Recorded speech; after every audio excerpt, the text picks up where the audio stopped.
എല്ലാവരെയും നഷ്ടപ്പെട്ട ഒരാൾ മാത്രമായി പോകുന്ന ഒരുപാട് മനുഷ്യർ നമുക്ക് ചുറ്റുമുണ്ട്. കാലത്തെ സ്വപ്നമായിരിക്കും അതെല്ലാമാണ് ഈ ഉരുളുപൊട്ടി പാറകളെല്ലാം ഒലിച്ചെത്തി തകർത്ത് കളഞ്ഞു. മണ്ണുമാന്തി യന്ത്രങ്ങൾ എത്തിച്ചുകൊണ്ട് ഇവിടെ നിന്ന് മണ്ണ് നീക്കുന്നതിനായിട്ടുള്ള ശ്രമം തുടങ്ങിയിരിക്കുകയാണ്. ഉള്ള് പൊള്ളിക്കുന്ന ഒരു ഉരുളോർമ്മ. മുണ്ടക്കൈ ചൂരൽമല ഉരുൾപൊട്ടൽ കഴിഞ്ഞ 1 വർഷമാകുമ്പോഴും ആ ഓർമ്മ അതേപടി അവിടെ കിടക്കുകയാണ്. അന്ന് 30-ാം തീയതി പുലർച്ചെ 2:20 സാനിയോ മനോമിയുടെ ഒരു മെസ്സേജാണ് ആദ്യം വരുന്നത്. അത് കഴിഞ്ഞ് സാനിയോ തുടർച്ചയായിട്ട് എല്ലാവരെയും വിളിച്ച് ഉരുള് പൊട്ടിയെന്ന് ഇങ്ങനെ പറയുകയാണ്. അപ്പോഴൊന്നും ഇത്രയധികം മനുഷ്യർ ഒലിച്ചു പോകുന്ന ഒരു വലിയ ദുരന്തമാണ് വയനാട് മേപ്പാടിയിൽ ഉണ്ടായതെന്ന് ആരും ചിന്തിച്ചിട്ടുണ്ടായിരുന്നില്ല.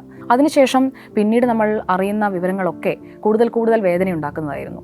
വയനാട്ടിലേക്ക് പോകാം എന്നുള്ളൊരു തീരുമാനം പെട്ടെന്നാണ് എടുത്തത്. അപ്പോൾ തന്നെ വയനാട്ടിലേക്ക് തിരിച്ചു.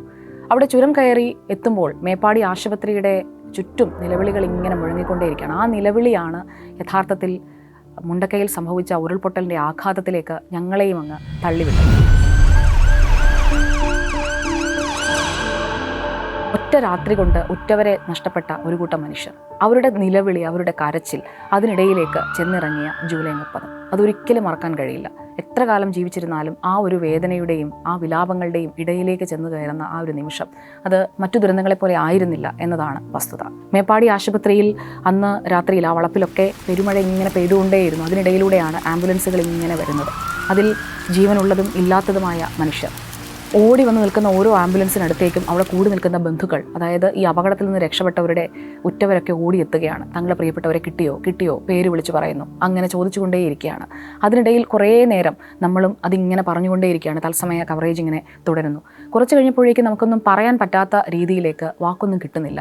അടുത്തതായിട്ട് എന്താണ് പറയേണ്ടത്? കാരണം ശരീരഭാഗങ്ങളൊക്കെ നമ്മുടെ മുന്നിലൂടെ ഇങ്ങനെ ആശുപത്രിക്ക് അകത്തേക്ക് കൊണ്ടുപോവുകയാണ്. അവിടെ അതിനുശേഷം ഒരു വെള്ള വിരിച്ചിട്ട മേശ, ഞാനിപ്പോഴും അത് ഓർക്കുന്നുണ്ട്. അവിടെ ആ മേശയുടെ പുറത്തേക്കാണ് ഈ ശരീരഭാഗങ്ങളൊക്കെ കൊണ്ടുവന്ന് വെക്കുന്നത്.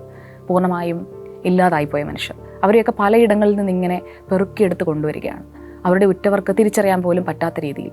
അന്ന് സംസ്കാര വേളയിലും നിങ്ങൾക്ക് ഓർക്കുന്നുണ്ടാവും, ശരീരഭാഗങ്ങൾ ഓരോന്നോരോന്നായി സംസ്കരിക്കുന്നു, അവയ്ക്ക് ഓരോ നമ്പർ ഇടുന്നു, എന്നിട്ട് DNA പരിശോധന നടത്തുന്നു. പൂർണ്ണമായും കിട്ടാത്ത പ്രിയപ്പെട്ടവരുടെ ഒരു ശരീരം, അത് നമുക്കുണ്ടാക്കുന്ന ഒരു ആഘാതം എത്രത്തോളമായിരിക്കും. അങ്ങനെയുള്ള കുറേ മനുഷ്യർ വന്നിങ്ങനെ നിൽക്കുകയാണ്, ഞങ്ങളുടെ പ്രിയപ്പെട്ടവരെ കാണുന്നില്ല എന്ന് പറഞ്ഞു. ആ രാത്രി അങ്ങനെ കടന്നുപോയി. പിറ്റേ ദിവസം ആയപ്പോഴേക്കും ഈ അവശിഷ്ടങ്ങൾക്കിടയിലേക്ക് രക്ഷാപ്രവർത്തകർ, വോളണ്ടിയേഴ്സ്, അങ്ങനെ എല്ലാവരും കൂടി ഇറങ്ങുകയാണ് തെരച്ചിലിന് വേണ്ടി.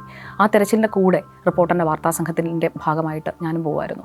അവിടെ ചെന്ന് കഴിഞ്ഞ് നമ്മൾ ഈ ചെളിയിൽ ചവിട്ടിക്കഴിയുമ്പോഴേക്കും അതിന് പിന്നിലുള്ള ഭാഗത്തു നിന്ന് മൃതദേഹങ്ങൾ എടുക്കുന്ന ഒരു സാഹചര്യം, അതൊക്കെ എൻ്റെ ജീവിതത്തിൽ ആദ്യത്തെ അനുഭവമാണ്. കാരണം അത്രയും നമ്മൾ വിഷമിച്ച് പോകും. കാരണം നമ്മൾ നടന്നു പോകുന്ന വഴിയിൽ മനുഷ്യർ മണ്ണിനടിയിലുണ്ട്. അതിൽ ജീവൻ നഷ്ടമായ മനുഷ്യരാകും. കാരണം ഒരു ദിവസം കഴിഞ്ഞിരിക്കുന്നു. അപ്പോഴും അവരെയൊക്കെ വലിച്ചെടുക്കുന്നതിന് വേണ്ടി ജീവനുള്ള ആരെങ്കിലും അവശേഷിക്കുന്നുണ്ടോ എന്ന് നോക്കാൻ വേണ്ടി ഓടി വരുന്ന ഒരുപാട് മനുഷ്യർ. അതായിരുന്നു അവിടുത്തെ രക്ഷാപ്രവർത്തനത്തിൻ്റെ ഒരു ആദ്യ മണിക്കൂറുകളിലെ കാഴ്ച. പുന്നപ്പുഴയുടെ ഒരു രൗദ്രത. പാലം നിർമ്മാണം ഒരു ഭാഗത്ത് നടക്കുന്നതേ ഉള്ളൂ. താൽക്കാലികമായി ഉണ്ടാക്കിയ പാലത്തിന് മുകളിലൂടെയും ഒക്കെ വെള്ളം ഇങ്ങനെ പൊയ്ക്കൊണ്ടേയിരിക്കും. അതിനിടയിലൂടെ പോയി രക്ഷപ്പെടുത്തി കൊണ്ടുവരുന്നവർ, വാഹനങ്ങൾ പോകാൻ പറ്റാത്ത ഇടങ്ങളിലേക്ക് കയറ് പിടിച്ചൊക്കെ പോകുന്ന രക്ഷാപ്രവർത്തകർ, അവർക്കൊപ്പം നടന്ന് ഒരു കുന്നിൻ്റെ മുകളിലേക്ക് ഞങ്ങളും കയറി. അപ്പോൾ എൻ്റെ കൂടെ വൈസ് ചെയർമാൻ ജോസൂട്ടി അഗസ്റ്റിനും ഉണ്ടായിരുന്നു. ഞങ്ങൾ കയറി ചെല്ലുമ്പോഴാണ് അതിൻ്റെ മറുഭാഗത്തുണ്ടായിട്ടുള്ള ആഘാതം എത്രത്തോളമാണ് എന്നുള്ളത് നമ്മൾ കാണുന്നത്. കാരണം റോഡില്ല, എല്ലാം നഷ്ടപ്പെട്ടു. എസ്റ്റേറ്റിൻ്റെ പിൻഭാഗം ആകെ ഒലിച്ചുപോയി. അവിടെ നോക്കുമ്പോൾ ആകെ മണ്ണ് മൂടി ചെളി മൂടി കിടക്കുകയാണ്. 2 കുന്നുകളിലേക്ക് ഈ വെള്ളം ഇങ്ങനെ അടിച്ചു കയറിയതിൻ്റെ ഒരു ദൃശ്യങ്ങൾ, അതൊന്നും ഒരിക്കലും മറക്കാൻ പറ്റാത്ത ഒരു ഓർമ്മയായിട്ട്, അല്ലെങ്കിൽ അത്രയേറെ വിഷമിപ്പിച്ച ഒരു ഓർമ്മയായിട്ട് ഇപ്പോഴും മനസ്സിൽ തങ്ങി നിൽക്കുകയാണ്. പുലർച്ചെയുണ്ടായ വലിയ ഉരുൾപൊട്ടലിൽ ആ പാറയിൽ നിന്ന് നടന്നു വീണ വലിയ പാറക്കഷ്ണങ്ങളൊക്കെ എത്തി നിൽക്കുന്നത് ഞാനിപ്പോൾ നിൽക്കുന്ന ഈ കുന്നിൻ്റെ ചെരുവിലാണ്. മറ്റൊരു അനുഭവം ഉണ്ടായത് ഈ ക്യാമ്പുകളിലാണ്. ക്യാമ്പുകളിലൊക്കെ വരുന്ന മനുഷ്യർ, അവർ പറയുന്ന കാര്യങ്ങളൊക്കെ രക്ഷപ്പെട്ടത് മണിക്കൂറുകളോളം ചെളിയിൽ പുതഞ്ഞു നിന്നാണ് എന്നൊക്കെ പറയുന്ന മനുഷ്യർ. അവരെയൊക്കെ കേട്ട് ഇങ്ങനെ നിൽക്കുമ്പോൾ അവരുടെ ജീവിതം അതേപടി ഇങ്ങനെ ടെലിവിഷൻ സ്ക്രീനിൽ ലൈവായിട്ട് പോയിക്കൊണ്ടിരിക്കുകയാണ്. അപ്പോൾ അവരോട് സംസാരിക്കുമ്പോൾ പലപ്പോഴും നമുക്കും ആ വിഷമം വരുന്നുണ്ട്. അടുത്ത ചോദ്യം ചോദിക്കാൻ പറ്റാതെ ഒരു ആളോട് അടുത്തതായിട്ട് എന്താണ് പറയുക, എൻ്റെ കൂടെ ഉണ്ടായിരുന്നവരെ കണ്ടില്ല, അവരിവിടെ വന്നിട്ടുണ്ടോ എന്നൊക്കെ നമ്മളോട് ചോദിക്കുകയാണ്. അപ്പോൾ നമ്മൾ അവരോട് എന്ത് പറഞ്ഞ് ആശ്വസിപ്പിക്കുമെന്ന് അറിയാൻ കഴിയാതെ ആശുപത്രിയിലും ക്യാമ്പുകളിലുമൊക്കെ പോയി കണ്ട മനുഷ്യർ. ഈ പുഞ്ചിരിമട്ടം ചൂരൽമല വില്ലേജ് റോഡ്, അവിടെയൊക്കെ ഈ ചേറിൽ പുതഞ്ഞു കിടക്കുന്ന അല്ലെങ്കിൽ തടിക്കഷ്ണങ്ങൾ വന്നടിഞ്ഞതിനടിയിൽ നിന്നൊക്കെ മൃതദേഹങ്ങൾ എടുക്കുമ്പോൾ അവിടെ സൈന്യത്തിൻ്റെ കൂടെയാണ് ഞാൻ പോയത്. വിഷമം ഉണ്ടാക്കുന്ന കാര്യമാണ്. 36 പേരെ ആദ്യത്തെ ദിവസം, കഴിഞ്ഞ ദിവസം 15ഓളം പേരെ. ഇപ്പോഴും തെരച്ചിൽ ഇവിടെ തുടരുകയാണ്. 3 മൃതദേഹങ്ങൾ ഇവിടെ നിന്ന് കിട്ടിക്കഴിഞ്ഞു.